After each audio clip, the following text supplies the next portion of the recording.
In H.P. Lovecraft's The Colour Out of Space, an alien entity arrives on Earth, not as a physical creature, but as something far more incomprehensible, a colour outside the visible spectrum, a being of pure energy, corrupting everything it touches.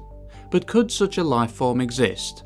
Today we'll venture into the unknown, exploring the speculative biology and physics behind The Colour Out of Space. The colour isn't a traditional creature. It doesn't have a physical form, organs, or even a conventional biological structure. Instead, it seems to exist as a form of energy or radiation, capable of interacting with matter in ways we can barely comprehend. In the story, it arrives on Earth via a meteorite, seeping into the soil and water, warping life at a cellular and genetic level. Plants grow twisted and malformed, animals suffer grotesque mutations, and humans slowly wither away, both physically and mentally. It's described as a colour, a hue that doesn't exist within our visible light spectrum. This suggests it might be ultraviolet, infrared, or even a form of radiation that we simply can't perceive. But could such an entity function biologically, if we could even call it biology? Most life that we know of is carbon-based, relying on complex chemical reactions within cells. But theoretically, energy-based life forms could exist under the right conditions. One possibility is that the colour is a form of photonic life. Photons are particles of light that carry energy, and a sufficiently advanced or complex photonic structure might, in theory, achieve self-sustaining patterns, something like an energy brain. Alternatively, the colour might exist as an exotic form of plasma, ionized gas, held together by electromagnetic fields.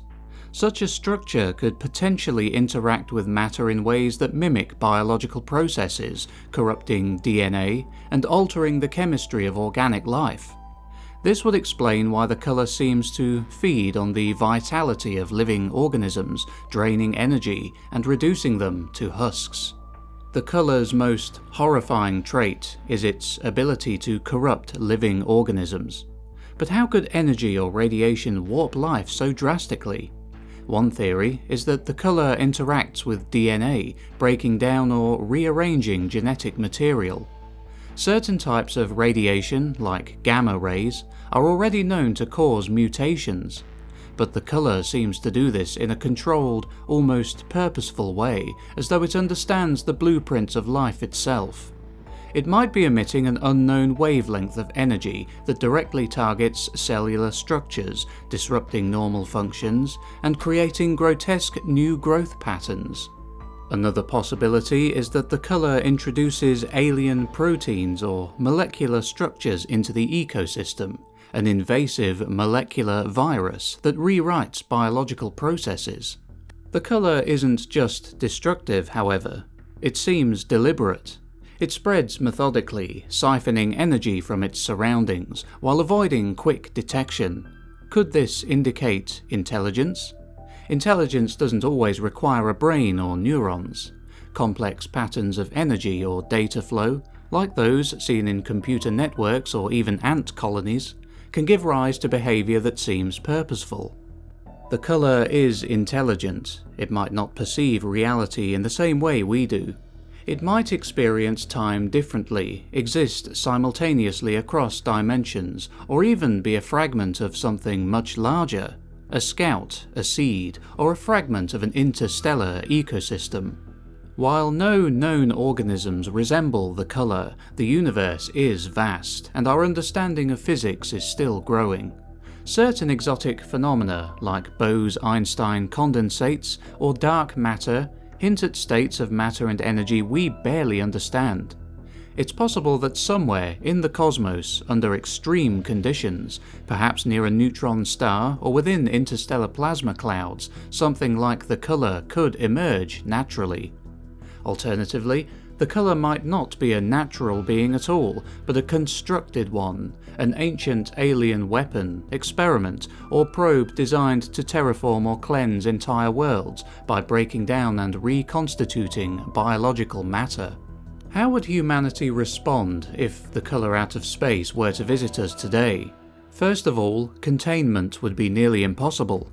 Radiation doesn't respect fences or walls, and an entity like the colour could seep into water supplies, soil, and even the air itself. Scientific study would be equally challenging. How do you study something you can't fully perceive? Instruments would be needed to detect non-visible wavelengths of light and unprecedented types of radiation. Ultimately, our survival might depend on isolating and neutralizing the source, possibly by creating counter wavelengths to disrupt its energy patterns. Or it could be done by finding ways to shield organic life from its influence. The immediate response might be to establish a massive quarantine zone around the affected area, much like Chernobyl's exclusion zone. Governments would enforce strict no-entry protocols, with drones and robots used for monitoring and research to minimize human exposure. This might fail, however. If the colour can seep into water sources or spread through the air, physical barriers would ultimately prove useless, leading to containment breaches. Upon the failure of this measure, however, in desperation, humanity might resort to large-scale environmental destruction, using nuclear weapons, scorching the earth or salting the soil to eliminate the colour's corrupted influence. Again, this might fail. If the colour can adapt to energy sources or thrive in harsh conditions, such measures could spread it further or cause unintended consequences. We could also try energy deprivation strategies. If the colour relies on absorbing energy or life force, scientists might attempt to starve it by draining nearby power grids, creating barren zones, or even evacuating all living organisms from the area.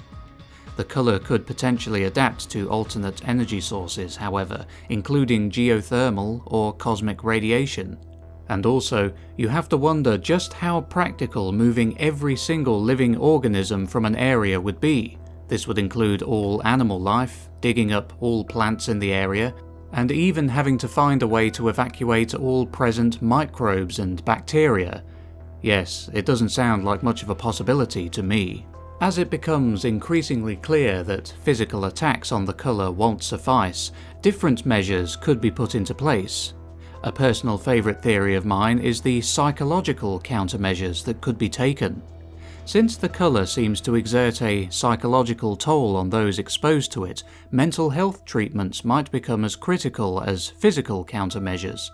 Training programs, mindfulness techniques, and antipsychotic medications could be deployed on a mass scale.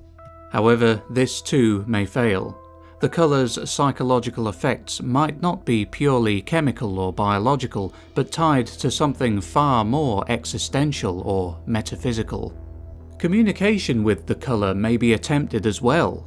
Some scientists might theorize that the colour isn't inherently hostile to us, but simply incompatible with our biology. They might attempt to establish communication through light frequencies, energy signals, or quantum entanglement. This may fail itself, however. Communication assumes mutual understanding as possible. The colour might lack the ability, or inclination, to perceive or respond to our attempts. With all this in mind, it may seem that our only remaining option is to surrender to the inevitability. In a scenario where all countermeasures fail, humanity might resign itself to adapting to life under the colour's influence. Genetic engineering or selective breeding could create humans capable of surviving under its warped biology. Such adaptation, however, could take generations, and there's no guarantee humanity could coexist with something so fundamentally alien. The colour out of space represents a terrifying concept, a life form so alien, so incompatible with our world that it defies all understanding.